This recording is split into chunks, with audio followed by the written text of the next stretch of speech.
তবে কিছু বিষয় খেয়াল রাখতে হবে। যারা বিড়াল পোষে বাসায়, বিড়ালের জন্য কোনো অবহেলা না হয়, কোনো অযত্ন না হয়। বিড়ালের যখন খাওয়ার প্রয়োজন খাবার দিতে হবে, তার যত্নের প্রয়োজন যত্ন করতে হবে।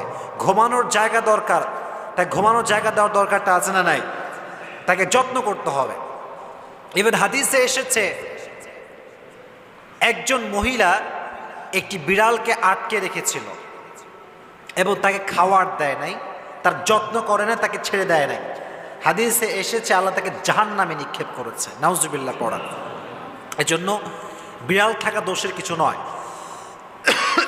বাট যত্ন করতে হবে, 1 নাম্বার পয়েন্ট।